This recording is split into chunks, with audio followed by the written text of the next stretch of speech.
Саламатсыңарбы, урматтуу окуучулар? Силер менен ЛТР Билим Илим каналы жана мен Нургүл Тайыр кызы.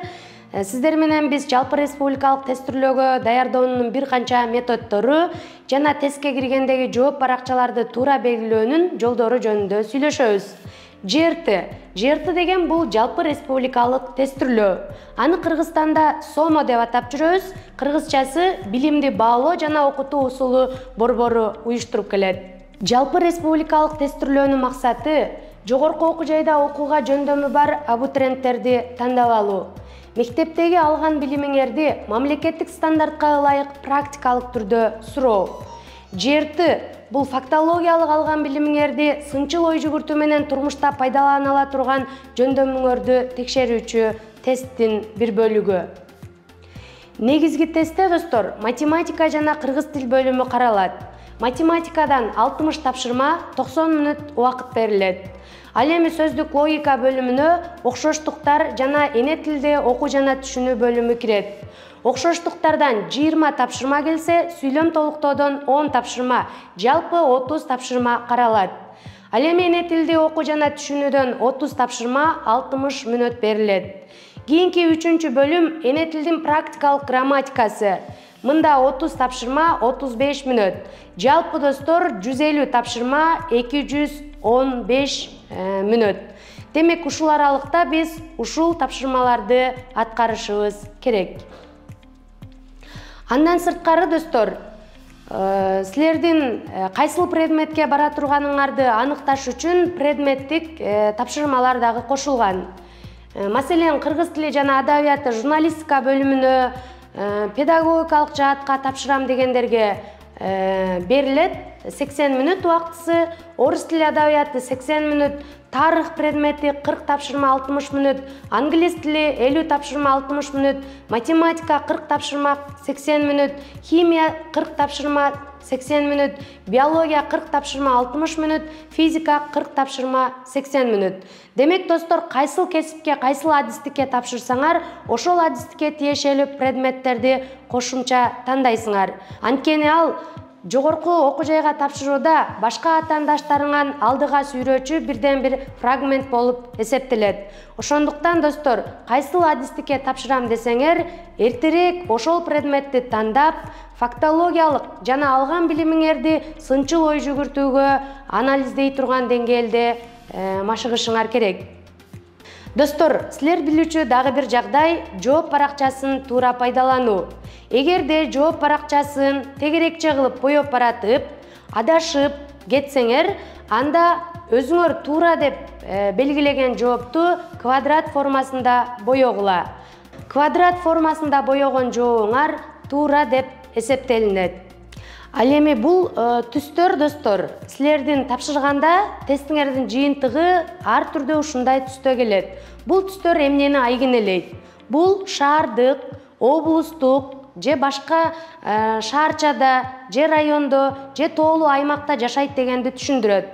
Эгерде силер ушул тесттер менен, талоонуңар менен жогорку окуу жайларга таштап жатканда, кандайдыр бир атаандаштык болуп калган мезгилде, тоолуу райондон келген талондор өтүп кетүү ыктымалдуулугу бар. Урматтуу окуучу достор, биз башка окуу жылдарында жөн гана математика, кыргыз тил жана тандоо предметтерин тапшырсак, быйылкы окуу жылдан баштап кыргыз тилинен өзүнчө тил билүү деңгээлибизди текшерүүчү тесттер кошулду. Бул тесттер сизди жогорку окуу жайыңызга өтүшүңүзгө тоскоолдук болбойт, болгону жогорку окуу жайга алып барганда сиздин талоонуңуздун жарактуу экендигин көрсөтүп, тил билүү деңгээлиңизди гана аныктайт. Бүгүн достор, биз аналогия табуунун мен силерге 4 жолун сунуштайм. Биринчиси бул сүйлөм түзүү аркылуу. Сүйлөм түзөт десе, Асан жайлоого чыкты, же болбосо мен кыштоого түштүм деп түзбөйбүз. Силер билгендей, аналогиялык эталондук жуптар кыска болот. Ошол жоопторго логикалык реалдуулукка карап логикалык ыраттуулукка карап сүйлөм түзөбүз. Экинчиси үлгү жуптардын ортосундагы байланыштарды аныктоо. Азыр биз сабактын кийинки жүрүшүндө үлгү жуптардын ортосундагы байланыштарды аныктайбыз. Андан кийин X вариантында эмес, далма-дал келүү. Демек аналогия эч качан X вариантында келбейт. Ал грек сөзү далма-дал келүү дегенди түшүндүрөт. Акыркы сунушубуз бул сөз айкашын түзүп дагы тапсаңар болот. Достор, аналогия деген бул окшоштук, жакындык. Силер экран сыртында ойлонуп көргүлө. Уста дегенге эмне жакын же болбосо эмнени колдонуп иштейт? Багбан, карапачы, навайчы. Достор, ойлонуп болдуңар деген ойдомун. Кеттик. Уста ара, багбан күрөк кетмен, карапачы чопо, навайчы ун. Демек мунун өзү аналогия. Силер азыр экран артында жогоруда берилген эталондук жуптарды далма-дал келтирип көргүлө. Маселен, үйгө эмне жакын, бычакка эмне жакын, көйнөккө эмне жакын, бул жерде жооптор аралаштырылып берилген. Мен силерге бир аз убакыт берем, достор. Силер болсо эталондук жупту табыш үчүн 1 саамга ойлонуп көргүлө.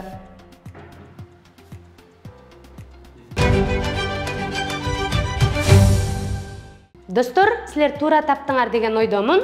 Анткени үй, балкон, бычак кесүү, көйнөк жең, жүз көз, нан кесүү, орундук отуруу, картошка куурулган, бадыраң жашыл, помидор кызыл, фильм көрүү. Силер көрүп тургандай, эталондук жуп баары бири-бирине жакын болду. Жогоруда айткандай, биз аналогиядагы байланыштар жөнүндө сөз кылабыз. Негизи аналогияда 15 байланыш бар, 25 байланыш бар дейт. Туура, достор, аналогияда чексиз байланыш бар. Бирок Сомо билим берүү мекемеси жалпы мамлекеттик стандартка ылайык бүтүрүүчүлөргө 4 гана бөлүмүн сунуштайт. Биринчи бөлүм бул себеп натыйжа, зат жана кыймыл аракети. Экинчи зат жананын сапаты, кыймыл аракет жананын максаты. Үчүнчүсү зат жананын негизги функциясы.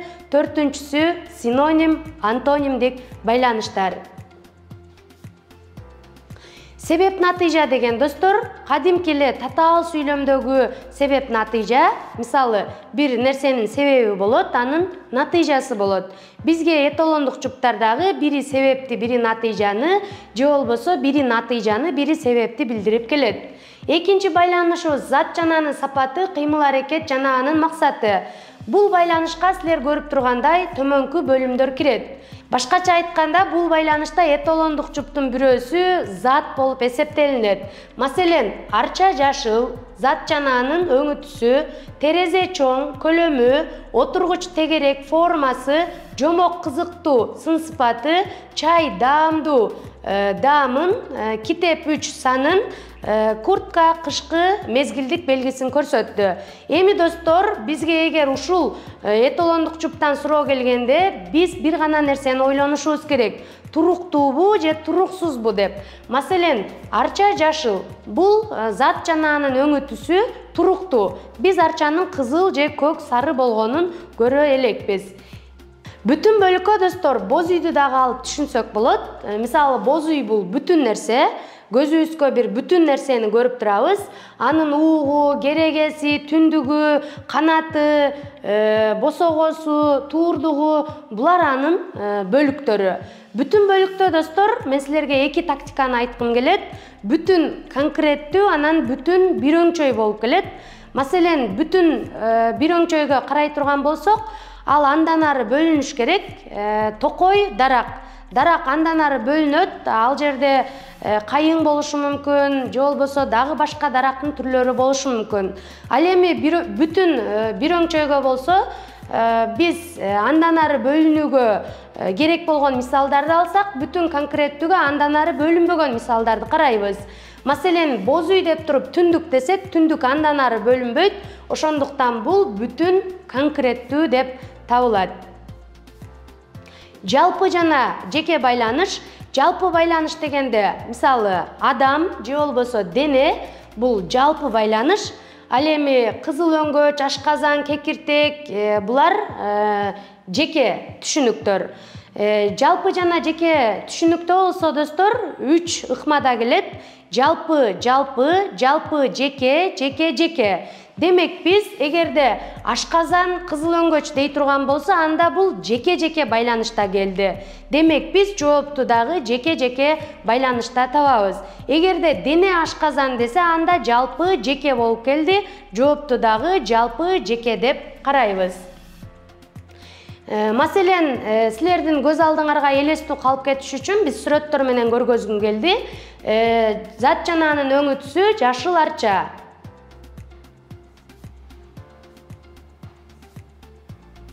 Зат жананын формасы тегерек отургуч. Зат жананын сын сыпаты, бул даамы, бул болсо саны, бул мезгилдик белгиси.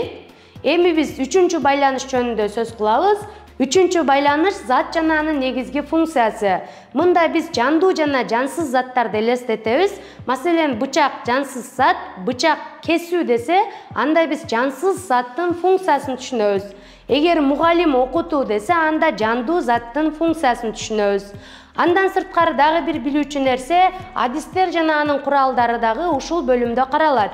Маселен, негизги куралы жана жардамчы куралы. Негизги куралы дегенде, ал адис ансыз иш кыла албайт. Мисалы, чаштарач кайчы. Бул анын негизги куралы. Эгер кайчысы жок болсо, чаштарач өзүнүн кызматын аткара албай калат. Ал эми жардамчы куралдары. Чаштарач, алжапкыч. Алжапкыч деген бул фартук достор. Эгерде чаштарач, алжапкыч жок болсо деле, ал кээ бир адамдардын чачтарын кыркып иштей берет. Силер достор, мүнүшкөрдү көрүп турасыңар. Эгерде эталондук жупта бүркүт мүнүшкөр келип калса, анда бүркүттү таптаган адамды түшүнөсүңөр. Бул дагы зат жананын функциясына кирет. Жогоруда сөз кылган негизги куралдарга жана жардамчы куралдарга дагы бир мисал келтирип кетели. Мисалы, негизги куралдарга градусник, тонометр, шприц, кайчы. Демек, врач бул нерселерсиз иш кыла албашы мүмкүн. Ал эми мээлей, кагаз, пипетка бул доктурдун жардамчы куралдары. Кийинки байланышыбыз антоним жана синонимдик байланыш. Силер синоним дегенде билесиңер, айтылышы ар башка, бирок мааниси бирдей сөздөр. Синонимдер негизи толук синонимдер, толук эмес, анан контексттик синонимдер деп бөлүнөт. Толук синонимдер бул сүйлөп жатканда, сүйлөм түзгөндө бири-бирине ордун алмаштырууга ылайык синонимдер. Маселен, ажарлуу, сулуу. Айнура ажарлуу кыз, Айнура сулуу кыз. Экөөндө тең эле биз сулуу экендигин түшүнөбүз. Кийинки толук эмес синонимдер, мисалы шыбыроо, сүйлөө. Шыбыроо дегенде биз сөздү толук укпайбыз, а сүйлөп жатканда толук угабыз. Демек, бул сүйлөп жатканда же сүйлөм түзгөндө ордун алмаштырууга мүмкүн эмес. Кийинки бул контексттик синонимдер. Контекст деген бул акырына барып синоним болуу. Башкача айтканда, өз алдынча турганда синоним эместей туюлат, бирок сүйлөмдүн аягына барып синоним болуп калат. Ал эми биздин эталондук жуптарда толук жана толук эмес синонимдерден гана суроолор түзүлөт. Бул антонимдер. Антоним дегенде карама-каршы айтылган сөздөрдү түшүнөбүз. Антонимдердин дагы бир канча бөлүмдөрү бар, бирок аналогияда эки гана бөлүмүнөн суроо келет: бир уңгулуу жана көп уңгулуу. Көп уңгулууга жарык, караңгылык силер көрүп тургандай. Кийинкиси реалдуу, ирреалдуу. Экөөнүн уңгусу бирдей. Демек, биздин антонимдик байланыштардан суроо түшкөндө бир уңгулуубу же көп уңгулуубу ушул нерсеге маани беришибиз керек.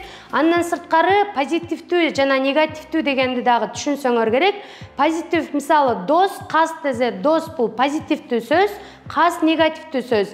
Эгерде силерге антонимдик байланышта аналогия келип калса, позитивдүү жана негативдүү сөздөрдүн жайгашуу ордундагы сөзсүз карашыңар керек.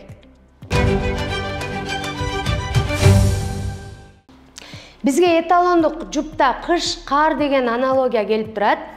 Мен силерге айткам, аналогиянын табуунун 4 тактикасы бар деп. Биринчиси бул сүйлөм түзүү, экинчиси жогоруда сөз кылган байланыштарды аныктоо, үчүнчүсү X вариантында эмес далма-дал келтирип табуу, төртүнчүсү сөз айкаштарын түзүп табуу. Достор, карайбыз, кыш кар. Демек, кар бул кышка таандык, мезгил жана ага таандык нерсе жөнүндө сөз болуп жатат. Демек, жооптордон мезгилди издеп көрсөк, бизде В жана Г варианттарында мезгилдер берилип турат. Эми февралда аяз болот. Биз сүйлөм түзүп көрөлү, сүйлөм түзүү жолу менен. Сүйлөм түзгөндө достор, ар дайым деген сөздү дайыма колдонгула. Мисалы, кышында ар дайым кар жаайт деп түзө турган болсок, анда февралда ар дайым аяз жаайт дей албайбыз. Февралда аяз болушу мүмкүн, бирок февраль бизге мезгил эмес, ошондуктан бул жооп туура эмес. Мөндүр жаз, бул дагы X вариантында келип калды. Бул жооп дагы туура эмес. Жай ысык. Жай ысык деген жообубуз дагы 50%га туура, бирок жооп боло албайт. Эмнеге? Анткени карды көзүбүз менен көрөбүз, ал эми ысыкты денебиз менен сезебиз. Бизге көзүбүзгө көрүнгөн вариант бул Г варианты. Анткени күздө дагы ар дайым жамгыр болот жана жамгырды көзүбүз менен көрөбүз. Туура жооп Г варианты. Эталондук жуп, сумка, кайыш. Сумка дегенде бир бүтүн нерсени түшүнүп атасыңар. Демек, бүтүн бөлүктөн суроо келди. Сумканын бир бөлүгү кайыштан болушу мүмкүн. Же болбосо сумканын курамында кайыш болушу мүмкүн. Демек, жоопторду карап көрөбүз. Сандык, септик. Бул жерде бир бөлүгүн айтып атат, а сандыкта болсо бизди колдонуу чөйрөсүн айтып атат. Сандыкты биз септик салыш үчүн колдонобуз. Демек, бул вариант туура эмес. Портфель сыйымдуу. Портфелдин бизге жагымдуу же жагымсыз экендигин айтып жатат. Ошондуктан бул вариант дагы туура эмес. Баштык, пластик. Демек, баштыктын кайсы бир бөлүгү пластиктен болушу мүмкүн, же болбосо курамында пластик болушу мүмкүн. Ошондуктан бул жооп туура. Чемодан оор. Чемодандын жеңил жана оор экендигин айтып калды. А биздин эталондук жупта бүтүн бөлүк же зат жана курам байланышы керек болчу. Ошондуктан Г варианты дагы туура эмес. Кийинки аналогиябыз дарыя жээк. Демек, силер варианттарды караганга чейин эле эталондук жупту карап туруп анализдеп көрүшүңөр керек. Бул баягы 4 тактиканын кайсынысында иштесек болот. Мен силерге бул аналогияны сүйлөм түзүү жолу менен иштеп бергим келип турат.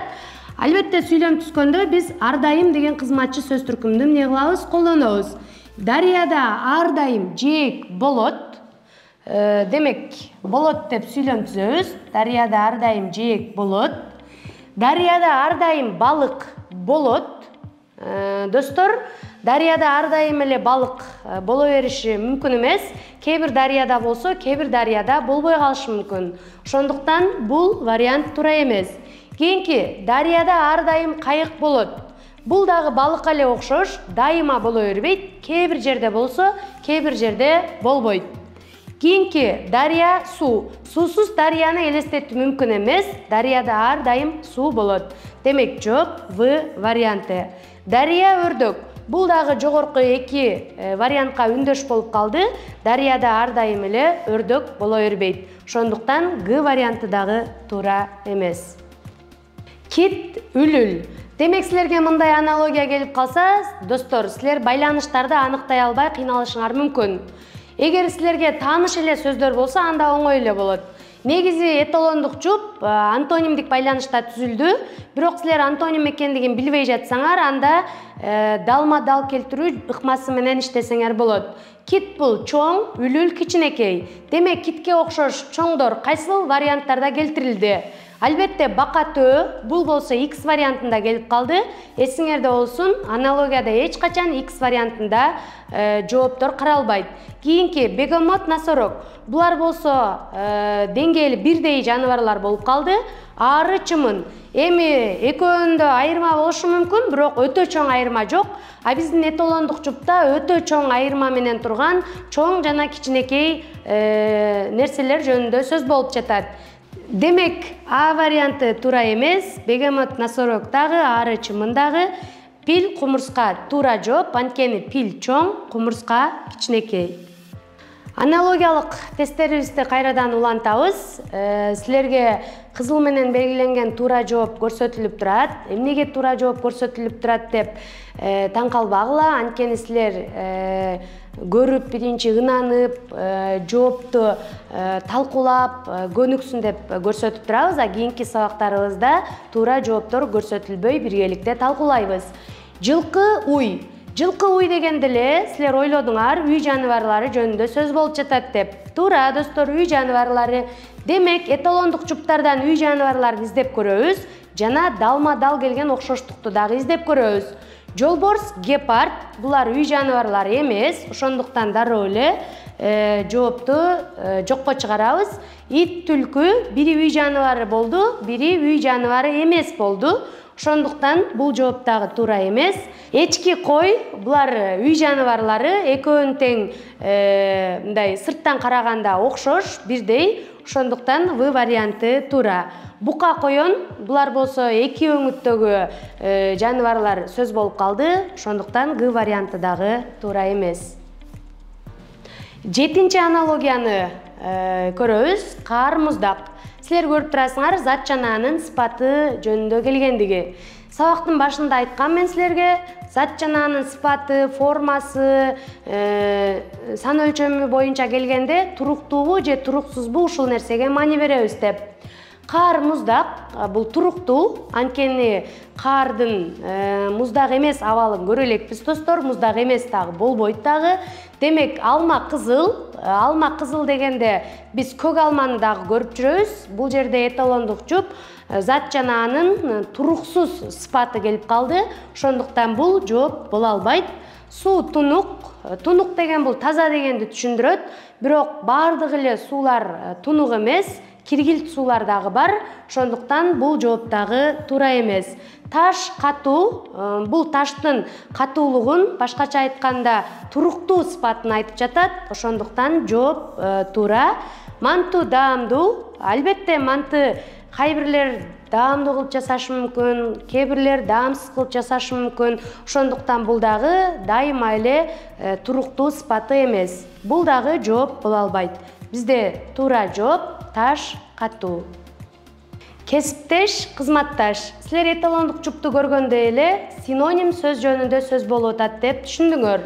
Демек, дос, тааныш. Тааныш адамдардын баары эле дос эмес, же болбосо дос болгондордун баары эле тааныш деген экөө бири-бирине толук түрдө синоним болбой калды.